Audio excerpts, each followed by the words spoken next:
할렐루야. 6월 8일 월요일입니다. 우리의 생명 되시는 주님만 바라보며 오늘도 주님 말씀 앞으로 소망으로 나아갑니다. 함께 찬송합니다. 찬송가 254장입니다. 찬송가 254장입니다. 1절, 2절, 4절 찬송합니다. 내 주의 보혈은 정하고 정하다. 내 죄를 정케 하신 주 나로라 하신다. 내가 주께로 지금 가오니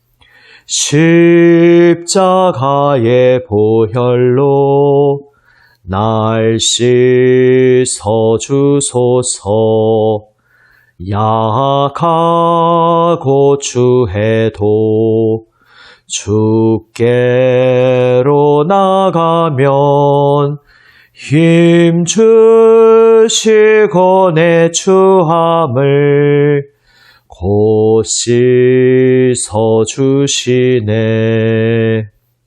내가 주께로 지금 가오니 십자가의 보혈로 날 씻어주소서. 큰 죄인 복받아 살 길을 얻었네. 한없이 넓고 큰 은혜 베풀어 주소서. 내가 주께로 지금 가오니 십자가의 보혈로 날 씻어주소서.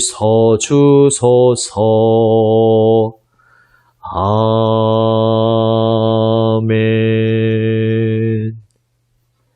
기도하시겠습니다. 아버지 하나님, 오직 주님 말씀만 바라고 기다립니다. 생명의 음성을 들려주시옵소서. 주님 말씀으로 저희의 마음을 새롭게 하여 주시옵소서. 우리 구주 예수 그리스도의 이름으로 기도드립니다. 아멘. 하나님 말씀 열왕기하 17장 1절에서 23절 말씀입니다. 구약 성경 590면에 있습니다. 열왕기하 17장 1절에서 23절 말씀입니다. 세 번역으로 읽습니다. 유다의 아하스 왕 제12년에 엘라의 아들 호세아가 사마리아에서 왕이 되어 이스라엘을 9해 동안 다스렸다. 그는 주님께서 보시기에 악을 행하였으나 그 이전에 이스라엘 왕들만큼 악하지는 않았다. 아시리아의 살마네셀 왕이 그를 치러 올라오니 호세아 왕은 그에게 항복하고 조공을 바쳤다. 그러나 아시리아 왕은 호세아가 이집트의 소 왕에게 사절들을 보내어 반역을 기도하고 해마다 하던 것과는 달리 아시리아 왕에게 조공을 내지 않는 것을 알고 나서는 호세아를 잡아 감옥에 가두었다. 그리고 난 뒤에 아시리아의 왕이 이스라엘 전역으로 밀고 들어와서 사마리아로 올라와 3해 동안이나 도성을 포위하였다. 드디어 호세아 제9년에 아시리아 왕은 사마리아를 점령하고 이스라엘 사람들을 아시리아로 끌고 가서 할라와 고산 강가에 있는 하볼과 메대의 여러 성읍에 이주시켰다. 이렇게 된 것은 이스라엘 자손이 자기들을 이집트 땅에서 이끌어내어 이집트 왕 바로의 손아귀로부터 구원하여 주신 주 하나님을 거역하여 죄를 짓고 다른 신들을 섬겼기 때문이며 또 주님께서 이스라엘 자손의 면전에서 내쫓으신 이방 나라들의 관습과 이스라엘의 역대 왕들이 잘못한 것을 그들이 그대로 따랐기 때문이다. 이스라엘 자손은 또한 주님이신 그들의 하나님을 거역하여 옳지 못한 일을 저질렀다. 곧 망대로부터 요새화된 성읍에 이르기까지 온 성읍 안에 그들 스스로 산당을 세웠으며 또 높은 언덕과 푸른 나무 아래에는 어느 곳에나 돌기둥들과 아세라 목상들을 세웠으며 주님께서 그들의 면전에서 내쫓으신 이방 나라들처럼 모든 산당에서 분향을 하여 주님의 진노를 일으키는 악한 일을 하였으며 또한 주님께서 그들에게 하지 말라고 하신 우상 숭배를 하였다. 그런데도 주님께서는 이스라엘과 유다에 여러 예언자와 선견자를 보내어서 충고하셨다. 너희는 너희의 그 악한 길에서부터 돌아서서 내가 너희 조상에게 명하고 또 나의 종 예언자들을 시켜 내가 너희에게 준 그 모든 율법에 따라 나의 명령과 나의 율례를 지켜라. 그러나 그들은 끝내 듣지 아니하였고 주님이신 그들의 하나님께 신실하지 못하였던 그들의 조상들처럼 완고하였다. 그리고 주님의 율례와 주님께서 그들의 조상과 세우신 언약과 그들에게 주신 경고의 말씀을 거절하고 헛된 것을 따라가며 그 헛된 것에 미혹되었으며 주님께서 본받지 말라고 명하신 이웃 나라들을 본받았다. 또 그들은 주님이신 그들의 하나님께서 주신 그 모든 명을 내버리고 쇠를 녹여 부어 두 송아지 형상을 만들었으며 아세라 목상을 만들어 세우고 하늘의 별들에게 절하며 바알을 섬겼다.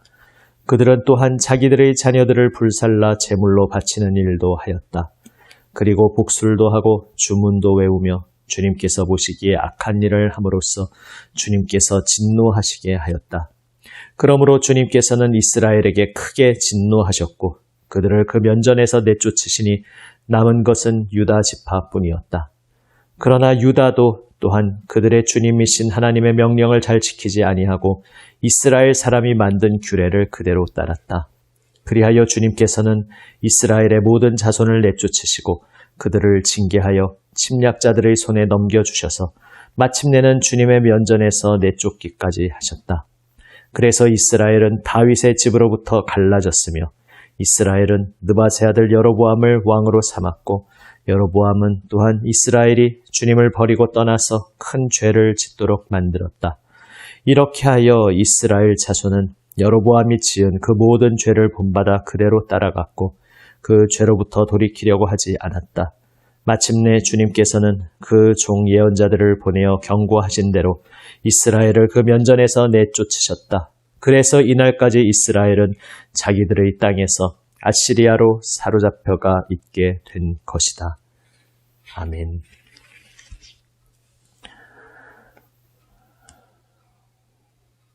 하나님 향한 불순종 가운데 북왕국과 남왕국으로 갈라졌던 이스라엘과 유다, 이제 그들의 만로가 다가오고 있습니다. 먼저 북이스라엘이 아시리아에 의해 멸망당하고 말았습니다. 오늘 본문은 왜 이스라엘이 멸망당했는지 그 이유를 말씀하고 있습니다. 하나님께 불순종하고 하나님의 뜻을 따르지 않았기 때문입니다. 유일하신 하나님을 경배하며 섬기지 않고 하나님 아닌 헛된 다른 거짓 신들을, 우상을 숭배하고 섬겼기 때문이었습니다. 특별히 오늘 본문에서 이스라엘의 상태에 대해 인상적인 표현이 목을 곧게 했다라는 것입니다. 완고하였다라는 것입니다. 이것은 어디서 많이 들어본 표현입니다.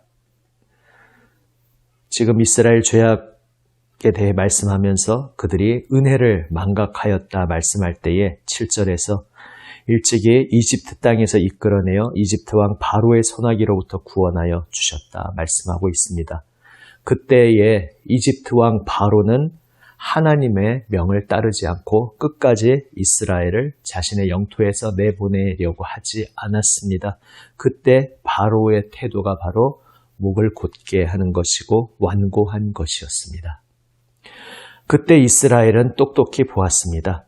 하나님을 두려워하지 않고 하나님의 명을 거스르며 끝까지 목을 꼿꼿이 세우고 완고하게 구는 바로의 최후가 어떠했는지 이스라엘은 똑똑히 보았습니다.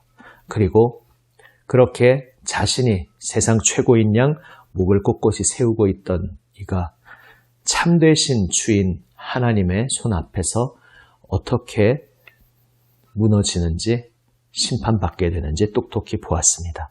그리고 그 강대한 소나기에서 절대 벗어나지 못할 것이라고 생각했던 이스라엘을 자신들을 하나님께서 어떻게 놀라우신 권능으로 구원하시는지 똑똑히 경험했습니다. 하나님께서는 이스라엘에게 이것을 기억하고 이것을 대대로 전하라, 계속해서 기억하여라 말씀하셨습니다. 그러나 이스라엘은 하나님의 그 놀라우신 은혜, 하나님의 그 강하신 권능의 팔을 기억하는 일을 게을리하였습니다. 자손 대대로 전하는 일을 소홀히 하였습니다. 그리하여 그들은 하나님의 은혜를 잊어버렸고 하나님의 유일하신 주권을 믿지 못하게 되었고 하나님 아닌 다른 것들을 의지하며 다른 것들에 기대게 되었습니다. 참된 권능은 오직 하나님께 있다는 것을 그들은 잊어버렸던 것입니다. 그 결과가 바로 악한 우상 숭배였습니다.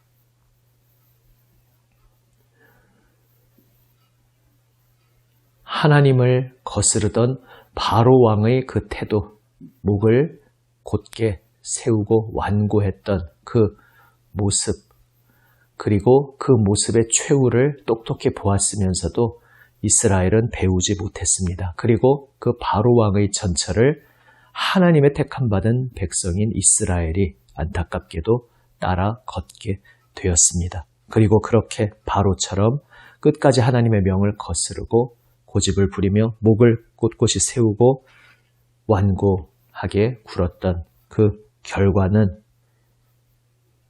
비참한 결과였습니다.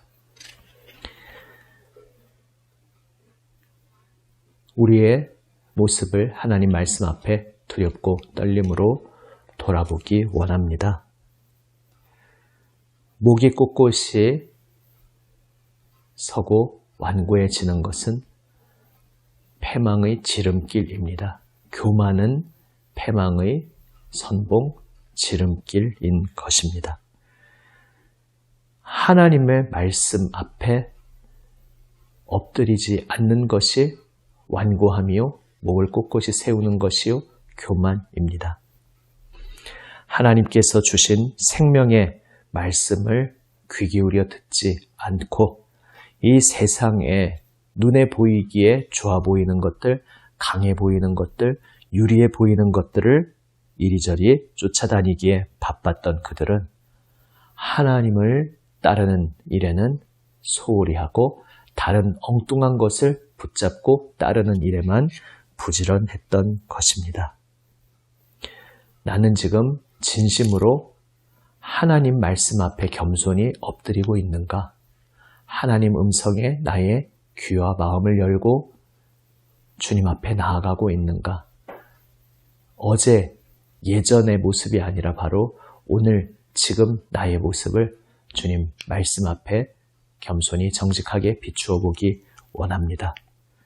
나도 모르는 사이에 어느새 점점 목을 꼿꼿이 세우며 다시 말해 주님 말씀을 향해서 겸손히 귀를 열지 않고 말씀 듣는 것에 온 생명과 마음을 들이지 않고 무뎌지고 소홀히 여기며 주님의 말씀을 소중히 붙잡지 않고 엉뚱한 것을 붙잡고 따르는 일에 나의 힘과 마음과 시간을 쏟고 있지 않은지 우리를 돌아보며 두렵고 떨림으로 다시금 주님 말씀 앞으로 나아가기 원합니다.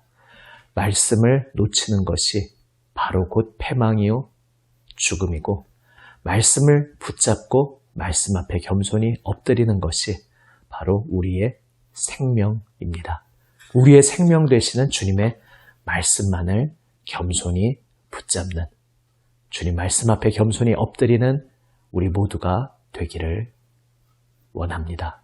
기도하시겠습니다. 아버지 하나님,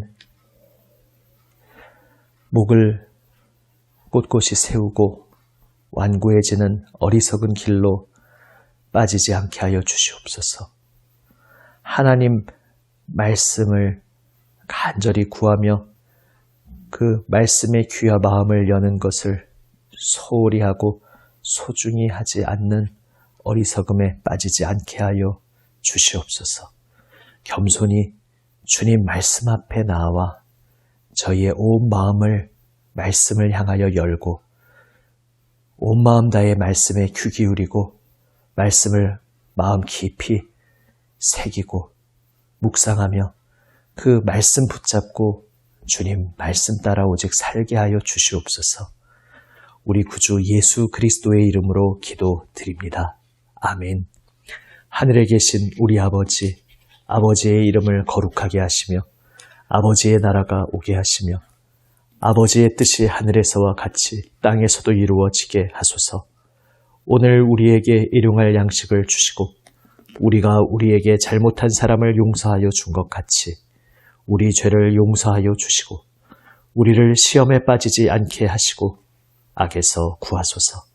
나라와 권능과 영광이 영원히 아버지의 것입니다. 아멘. 오늘도 우리에게 주시는 하나님의 말씀 소중히 붙잡고 그 말씀에 기도로 응답하며 나아갑니다. 주님의 몸된 교회들의 교제, 사귐을 위해 기도합니다. 남인천교회의 구역 모임을 위해서 기도합니다. 서로 기도하며 교제하는 모습을 위해서 기도합니다. 코로나 시국 주님께서 온전히 돌보시고 인도하여 주실 것을 간절히 기도함 속에 또한 세계를 위해 오늘 중보하는 제목, 우리 이웃과 지역 사회를 위해 함께 기도합니다. 기도하시겠습니다.